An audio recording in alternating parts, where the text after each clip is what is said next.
Hey, what up guys? It's Anit here to bring you some new updates for Patreon as well as my usual shoutouts. You know, what I always do whenever something new comes up or when a certain time passes and I need to do a shoutout. So yeah,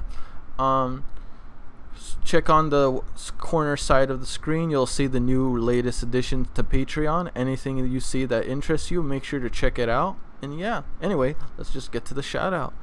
For the first shout out, as always, Alexander Kraniv. Number 2 is Christopher Wagner. By the way, I'm just saying, by no means is it like one person better than the other from least to great. No, it's not like that. It's just how my Patreon sets it up. But yeah, next is Cody Fox. Disciple. Sorry if I say your name. Disable, something like that.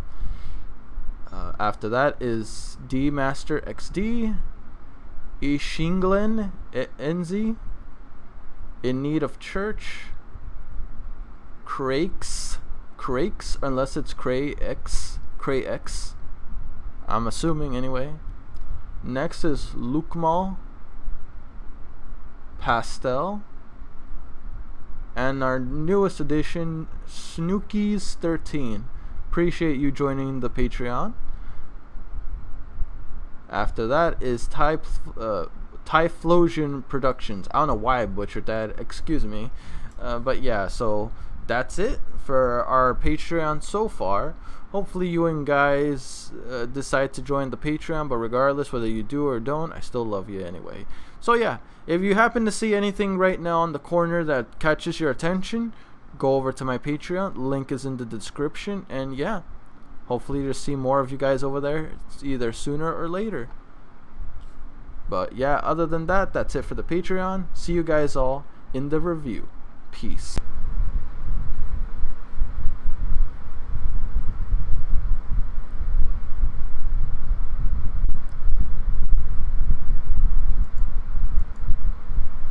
What is up, guys? Any tier Guild Forever. Let me just take these headphones off because they're kind of, in the way. Going to be Going to be reviewing Kara no Kyoukai, the movie 1. Thanatos, I think that was the name. So I'm gonna straight up be honest with you guys. This movie is interesting. I like the premise of it. I like a lot of the elements that I saw in this movie. But with that being said, there is a problem. I have no idea, I understand what was going on at the time of the movie in regards to the situation, the ghost girls, the crazy psychopath that was pretty much killing off girls left and right, very young girls. But I don't understand Shiki, Kokuto, and Toko. I don't understand what their service is, what are they, what's their main goal, and what exactly are they? Because clearly Shiki is not human. I don't know anything, humans don't just have weird glowing eyes and being able to kill the paranormal just like that. I am definitely intrigued though. I do wanna, I don't know. I feel like I don't know enough, but at the same time, I am curious to find out more. So even though there is a problem where I'm kind of confused, it isn't all bad. I am now intrigued to find out more. Predominantly more about this Shiki girl, because I don't know why, but something about her feels like... I just think this Shiki person is a mannequin. I think she's either a mannequin or not even alive. Because one, she drinks nothing but water. Clearly she can consume things, but how do you live off of nothing but water? Clearly you are not human. But if you're not human, what are you exactly? Are you a mannequin? Are you an extraterrestrial being? Are you dead already? Or what's going on, man? I don't understand what this series is trying to tell me. I am intrigued, but I feel like I need to know more for me to order to be hooked. Again, I'm not dismissing the show as something bad, but I am trying to say is I need to see more for me to really say like, oh man, I love this movie. I love this movie series. This is gold. I will not say that until I find something to put my head in the proper placement for this show. But I will admit, there are a lot of things going on that really makes this show, gives you that oof, like that hook moment. So this series does have a hook to bring you in. It's just things are everywhere that I don't know what I'm watching necessarily. I have a vague idea, but I don't have nothing for certain. You know what I mean? That's why I'm still trying to understand. Like, I understand that there would I understood the plot from beginning to end to the movie in regards to the little girls and the 8 ghosts. I mean, assuming they were ghosts. I mean, it feels like they are ghosts, but the story makes it feel like it's not so much ghosts, but more powers of people. So again, I'm trying to understand what the series is trying to tell me, while at the same time trying to have more appreciative for it. I feel like if I understood the series as a whole, or at least some kind of idea, I would appreciate it a whole lot more. But currently, at the moment, I'm more confused than anything. But my confusion isn't necessarily what's going to make me think like, oh, this show is trash. No, I'm not going to think that at all. I don't think this show is bad. Honestly, I think this series has potential to be something good. Series or movie series, I don't know. Would you guys say this is a series or a movie? Or movie series, basically both. And the one thing that really left me confused, not necessarily about the characters themselves, but about the situation at hand. Kokuto seemed like he was gone, like his spirit was robbed from him or something by that weird, creepy wheelchair girl that committed suicide toward the end and kind of foreshadowed it early on into the episode. What exactly happened? Was his soul robbed? Was he put in some kind of coma-like state? Like, what exactly happened to the kid? Like, I was so confused by that toward the end.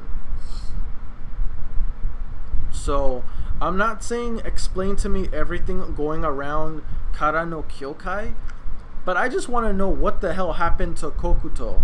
And if you can't tell me due to circumstances of the show, then I understand. Don't tell me if it's like it goes into spoiler territory. Only tell me if it won't affect the series or my expectations or surprise of the series moving forward. But once again, I feel like you guys can tell me that, and it wouldn't be much of a spoiler. So if someone can tell me what the hell did that girl did to Kokuto, then I'd appreciate it. But yeah, so again, out of all the characters, Boss Chick, not that interesting. Kokuto, he seems like he's just there, more or less like the errand boy of anything else. Shiki is by far the most interesting character from what I saw. I want to know what she is, I want to know what she can do, and I want to know what's her motive. What is her profession? What is she do? What do those people that gather together, Kokuto, when they gather, what is it they're meant to do? What are they trying to do? Like, that's a few of the things I really want to know. Because again, I feel like I'm left in the dark right now. But I feel like you guys can tell me a few things without getting too, invested into the story. Well, until I reach that point. But yeah. Shiki is the most interesting character because I want to know what she is exactly. I do know she has a prosthetic arm, but then I was wondering, her arm got cut. Why was she bleeding? Like, her prosthetic arm was cut, so why did she bled out? So, I'm assuming it bled out because originally that, even though it is a prosthetic arm, it's, how can I say this? The Toko, the one that designed it, she made it to where it it felt more human-ish by giving it flesh, well, by giving it tissue and blood or some kind of circulation. I'm guessing allow it for a more sync to arm to body ratio. I'm assuming by making it more human-like and giving it flesh and giving it blood vessels that connect from one part to the rest, gave it more of a fluidity, more of a hyper sync ratio with that arm. That way it doesn't feel like, you know what I mean? That way it doesn't feel like she has to really concentrate just to get the arm to move. And the way she goes about using it, it literally feels no different than a regular arm, making it feel like losing a limb or two ain't that big of a deal. It's not really life-changing, because you still get like an arm later on, but well, assuming if you have some kind of physician or something. And then we had a girl introduced toward the end of the movie who's affiliated with Toko. I'm not sure if she's affiliated with her group, but she is affiliated with Toko. Maybe some kind of junior apprentice. There's only one thing I'm assuming what these people are. They're cops. I'm assuming they're cops. Cops or some kind of Ghostbusters or whatever. Something like that. Ghost Whisperers, Ghostbusters, Espers even. But still, I'm not 100% certain because there's a few things here and there that I'm fully unaware of. So, once again, I need to see more of this show so I understand more while at the same time I can appreciate it. But I will say, the show, if I were to rate my impression of it from 1 to 10, I'd give it an 8.5 out of 10. Reasons why. I was confused more than anything. Information was thrown out everywhere. But there was a lot of things going on that made me hooked. So I will say this.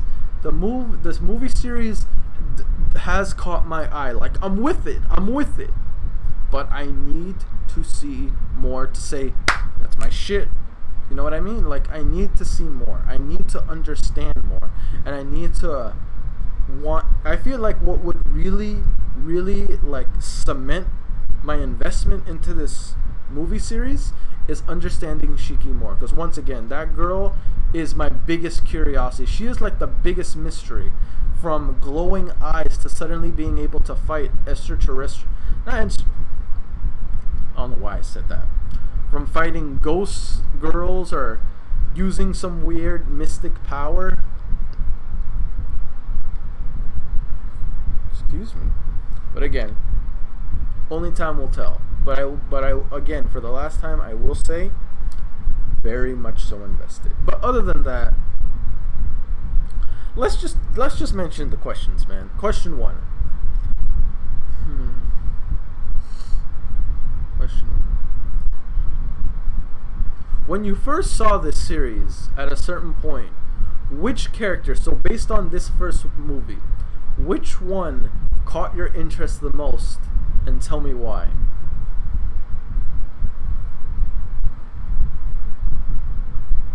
And question 2.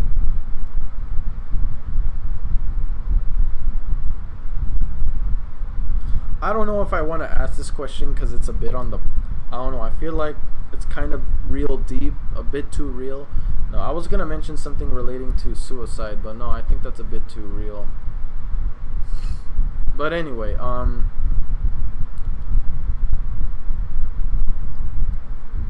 so the matter relating to this genre, well, this series. What was the number one thing you saw based on, like, what is the one theme from this first movie that really made you think like, okay, I gotta see the next one? Like, what kept your interest in this based on the first? What kept your interest into this movie series based on information on solely the first one, which is this one we're reviewing right now? And tell me why. But anyway, that's it for me, guys. Don't forget to like, comment, sub if you haven't already. Really motivates me to put more content out there for you guys as my guildmates. And don't forget to like up the video and subscribe because it really makes me put out more content out there for you guys. So if you haven't liked the video, then like the video, because you may find more of this very soon. I mean, you guys should already know. We're gonna finish this movie series. Let's be real. I'm not just gonna stop like based on the first impression. No, I'm gonna finish this shit. But yeah, other than that, that's it, guys.